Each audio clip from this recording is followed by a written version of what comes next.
Starting today, you're living alone in this house because your presence isn't beneficial for our child's upbringing.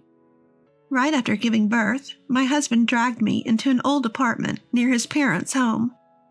But how am I supposed to live alone in a place like this? Give me my child back. Don't cause a scene like that. It's disgraceful and it bothers the neighbors. Please be quiet. Beside my husband, my mother-in-law stood scowling and disregarding my pleas with harsh words. And, to add insult to injury, she started to leave bags of organic waste in front of the rundown building every day. With no place to throw away the accumulating trash, I reluctantly opened one of the bags to find something unbelievable inside. I am Sarah, a 27-year-old housewife. It's been 2 years since I married Alex, and we were anxiously waiting for our first child's birth. However, my joy was overshadowed by worries about Alex's spendthrift ways, his temper, and the relationship with my mother-in-law. We were living with his mother at his parents' home since his father passed away early. My relationship with my mother-in-law was far from pleasant. She criticized me at every turn, and Alex would frequently rebuke me, upset by our exchanges. "What kind of folding is this? You'll crease the clothes. Can't you do even this properly? Start again from the beginning."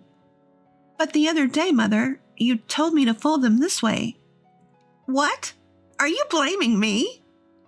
My mother-in-law threw the clothes I'd folded onto the floor, messing them up, and angrily pushed them into the nearby laundry basket.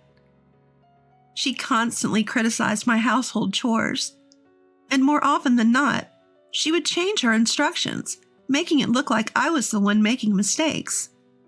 "Sarah, why can't you remember simple things? Imagine how I feel, coming home from work and always having to hear about this." Whenever Alex heard such conversations, he'd instantly lose his temper, lash out at objects, and blame me loudly. Alex was cold to me, yet strangely possessive. The only numbers on my cell phone were Alex's and his family's. My internet history was visible to Alex as if shared, and my location was monitored through GPS. I knew Alex was jealous before we married, but instead of getting better, the constraints worsened. I was tired and started considering divorce. I managed to contact a law firm I spotted on a billboard from a payphone at a store. I explained my situation and began preparations for divorce. Fortunately, I had some savings from before the marriage. The lawyer sympathized with my situation and assured me, "We will definitely get your divorce settled. As for the payment, you can pay it in installments after your life stabilizes." One day, I noticed I had been feeling unwell for a few days. I rushed to the hospital, and to my disbelief, I found out I was pregnant. I had been taking precautions to avoid pregnancy for the sake of the divorce, but Alex had hidden my medication, and I suspect that was when I got pregnant. Mixed feelings of joy for the child and anger towards Alex's actions made me determined to divorce soon. But I had no family home to return to, and with severe morning sickness, I couldn't act as quickly as I wanted, and had to spend the days leading up to childbirth at Alex's family home. Alex, knowing about the child, softened his attitude, either convinced I wouldn't run away or genuinely happy about the child. "We'll need to renovate the house for the baby. If it's a boy, he'll play basketball or football, and if it's a girl, she'll learn to respect men." He shared his self-centered educational philosophy. All the while, I kept responding vaguely, knowing internally that I'll divorce once the baby is born. During my pregnancy, my mother-in-law said to me, "If something happens to you, the neighbors might misunderstand and think I did something. So Sarah, just focus on the baby and don't do anything extra. I don't understand why Alex had a child with someone like you. I'll take care of you until the baby is born, but I really wish you would leave." Despite her constant complaints, she stopped piling chores on me, and I was able to rest. My morning sickness was severe, but even though she complained, "What on earth can you eat? You're so troublesome." She did prepare meals, which helped me get by. However, I almost suffered from malnutrition and had to spend the week before childbirth in the hospital. I safely gave birth to a healthy baby boy and was about to contact my lawyer to proceed with the divorce from Alex as planned when I noticed all my pre-marriage savings were gone. My diary, where I documented harassment from Alex, and my mother-in-law, which I was planning to give to my lawyer, was also missing. Could it be Alex? I was shocked, and then I heard Alex's voice from behind me. "Looking for this?" I turned around, and there was Alex, smirking, and holding the diary that I had locked and hidden deep in the closet. "You even locked it. What were you writing?" "Give it back." "Shut up. What were you hiding from me, your husband?" "I'm preparing for our divorce. I can't live any longer with someone as unpredictable as you, who quickly resorts to throwing things and shouting to make me obey. I want a divorce," I declared, straying from my plan, but determined to see it through. "Fine. I'll give you a divorce, but the kids are staying with me." With that, Alex dragged me to a rundown apartment in the neighborhood near his parents' home. "You staying close is bad for the kids. From today, you're living here alone. While you're living here, I'll let you see the kids once a week. If you leave, you'll never see them again." "What are you saying? Give me back my kids." "Stop making a scene. You're disturbing the neighborhood. Please keep it down." Suddenly, my mother-in-law, who had joined us unnoticed, scolded me while holding my child. I need to get out of this situation somehow. I thought desperately, but no solution came to mind, and I was thrust into the dilapidated apartment. It seemed that Alex had noticed my intentions to divorce during my hospital stay and prepared this situation meticulously. My kids ended up with Alex, and I couldn't just abandon them in their current situation. The next day, I waited for Alex to leave before I tried to leave the apartment to check on the situation at my in-laws, but I noticed a strange smell.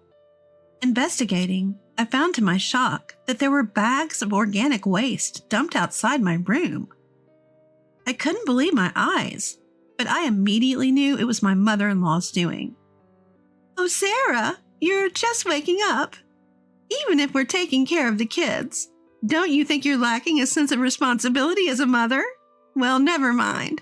There's no space at our place for this garbage, so you could keep it here until garbage day." While holding my child, my mother-in-law brazenly said this to me when I visited her house. I have to get my kids back and contact a lawyer. Thinking this, I waited for an opportunity, but 3 days passed. Every morning during this time, bags of organic waste were dumped in front of my house. I was filled with rage, wondering what I had done to deserve this. However, on the 3rd day, a turning point came. It was when I was moving the usual bag of garbage dumped in front of my house. Usually, the garbage bag was black, but that day, it was a white bag that was see-through. And upon closer inspection of the bag, I noticed an envelope inside addressed to Sarah.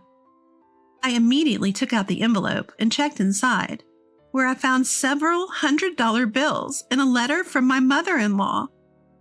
In it, she wrote about wanting to help with the kids and the divorce from Alex, but being under surveillance and unable to do anything, that she had been putting envelopes with some money in the garbage bag since a few days ago, and an apology for what happened. Surprised by this, I checked the other garbage bags, and sure enough, there were envelopes in the other bags as well, each with a small amount of cash inside. I am truly sorry for all I've done. I knew about Alex's abhorrent behavior, and I was harsh to you because I wanted you to escape from him. Due to Alex's surveillance, I had to resort to such measures. I sincerely apologize for all the troubles I have caused. As for the money, I'm sorry I could only give you this much, while dodging Alex's watchful eyes. Yesterday I received a call from a lawyer. He didn't give me many details, but he mentioned he'll visit tomorrow noon. Please, run away with your child. I will deal with Alex. I'm really sorry." The note from my mother-in-law was written in ink that had blurred in places, perhaps due to her tears. Reading it, I realized for the first time that she too was a victim of Alex's behavior. I also learned that while she took good care of me during my pregnancy, she also managed to keep my child safe from Alex's scrutiny. The shocking contents of the letter left me bewildered. Given Alex's personality, it was possible that he had even been looking down on his mother just because she was a woman, even though she was his own mother. In the other bag was an envelope, filled not only with cash, but also more letters of apology, and countless pictures of my child. Feeling my mother-in-law's concern, I sorted my thoughts for the lawyer's meeting the following day and fell asleep. The next day, I was awakened by the sound of the intercom. When I opened the door, my worn-out mother-in-law was standing there, holding my child. "Alex is on a business trip starting today and won't be back for 3 days. This might be our last chance. I am truly sorry." "What will you do now, mother-in-law? Won't Alex fly into a rage when he finds out the child is gone?" "Probably, but that's my responsibility since I raised Alex. Besides, I can't work at my age, and since I'm not very smart, I can't survive without Alex's support." I invited my mother-in-law into the house to hear more of her story. As it turned out, she had been subjected to a form of brainwashing from Alex and her late husband, who constantly told her she was incompetent. Her life was devoid of freedom, dedicated entirely to them. She wasn't even allowed to watch TV when her husband was alive, and it was only after his death that she was able to watch a few programs. It was through them that she realized something was wrong with her situation. However, she was unable to free herself and became cold and distant towards me when I came into the family as Alex's wife, hoping to prevent me from suffering the same fate. "I may never forget what you said to me, mother-in-law, and my wounds may not heal easily, but you've paved the way for me to escape from Alex. Let's run away together. We have to avoid letting Alex ruin the rest of our lives." My mother-in-law looked puzzled at my words. "I can't do that. I'm good for nothing. I'll only be a burden if I run away with you," she insisted. In the midst of all of this, the lawyer I had been consulting since before my pregnancy arrived. I told him everything that had happened, and his face grew grim as he listened.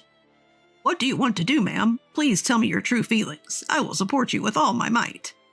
After some contemplation, the lawyer asked my mother-in-law with sincerity. She responded, "I truly want to break free from Alex. I love him because he is my child. But living a life constantly being invalidated is unbearable. It's painful to think I won't see my grandchild anymore, but..." With this story, she showed the lawyer her bruised arm. The bruise was so large it shocked me. When I asked my mother-in-law about it, she revealed that after I left, Alex had become abusive due to our child's crying at night. She said such incidents were frequent before our marriage, but had not occurred since I became his wife. The lawyer's expression filled with anger as he started persuading us to escape, promising to teach Alex a harsh lesson. Yet his persuasion fell on deaf ears, and my mother-in-law went straight back to her marital home, waiting for Alex to return. We couldn't change her decision, so the lawyer and I began preparing to flee. I called my cousin, explained the situation, and asked if I could hide at her place for a while. She accepted, crying, "Why didn't you tell me sooner?" I quickly packed and headed to my cousin's house with my child. A few days later, I got a call from the lawyer, asking if I wanted to participate in a discussion about divorcing Alex. During the call, the lawyer told me that my mother-in-law had changed her mind and would join the discussion. I decided to participate, as it was going to be the last time. On the day of the meeting at the lawyer's office, Alex and my mother-in-law were already there. Seeing me, Alex said, "I was worried. I will kick Mom out. Let's live together, just the three of us." Ignoring him, I took my seat, and the lawyer started explaining about the divorce, alimony, and child support.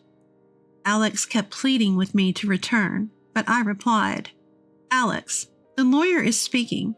Can't you listen when he is discussing something so important?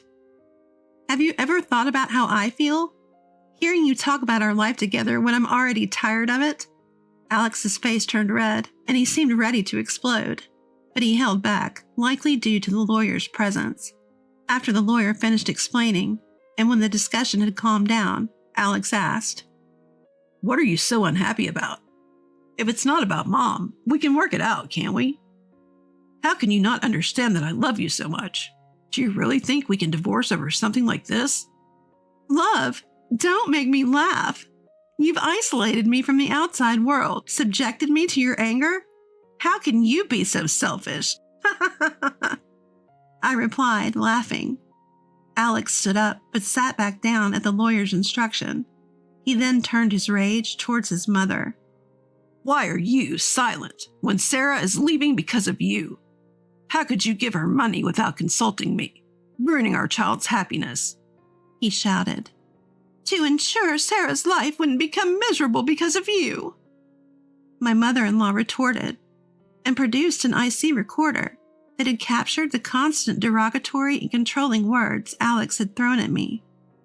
She had been preparing for this day since before I got pregnant. "With this amount of evidence, a divorce would undoubtedly be granted, even if it comes to a trial.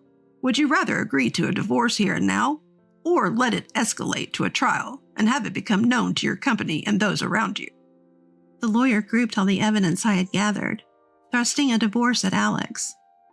Alex, seeming resigned, slumped and signed the divorce papers, saying, "I'll divorce here. I'll transfer the money right away. Just give me another chance." "When? Right now? Do you have the full amount ready?"